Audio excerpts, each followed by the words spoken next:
Congress chief Rahul Gandhi బావా వాణిజ్యవేత్త Robert Vadra money laundering కేసులో ED ముందు హాజరయ్యారు. విశేషం ఏంటంటే కాంగ్రెస్ జనరల్ సెక్రటరీ భార్య ప్రియాంక గాంధీ వాద్రాతో కలిసి ఈడీ కార్యాలయానికి వచ్చారు. వాద్రాను స్వయంగా కారులో ఈడీ కార్యాలయం దగ్గర దించారు. వాద్రా ఈడీ కార్యాలయంలోకి వెళ్లిన తర్వాత తిరిగి కాంగ్రెస్ కార్యాలయానికి ప్రియాంక వెళ్లిపోయారు. ఈ వ్యవహారం ద్వారా క్లిష్ట సమయంలో భర్తకు అండగా ఉంటానని ప్రియాంక చెప్పకనే చెప్పినట్టు తెలుస్తోంది.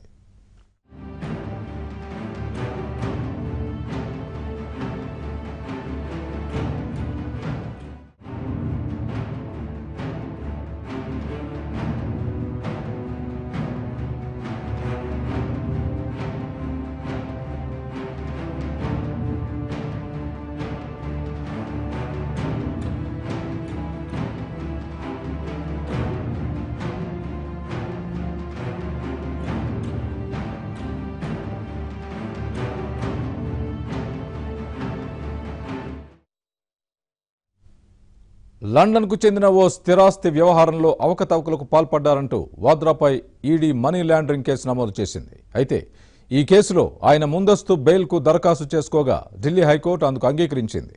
ఫిబ్రవరి 16 వరకు వాద్రాను అరెస్ట్ చేయకూడదని ఆదేశించింది.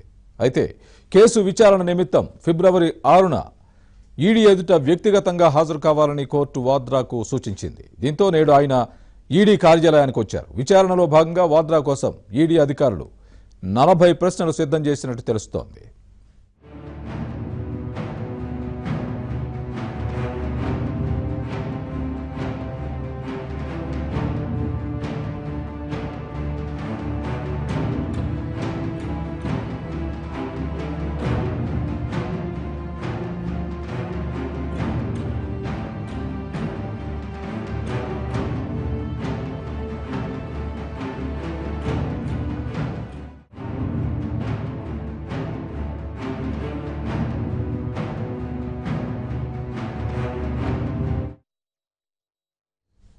మరోవైపు కాంగ్రెస్ యూపీ తూర్పు విభాగం ప్రధాన కార్యదర్శిగా ప్రియాంక గాంధీ బాధ్యతలు చేపట్టారు. ఆమె భర్త వ్యాపారవేత్త రాబర్ట్ వాద్రా మనీ లాండరింగ్ కేసులో ఈడీ ఎదుట విచారణకు హాజరైన కొద్దిసేపటికి ఆమె బాధ్యతలు స్వీకరించారు.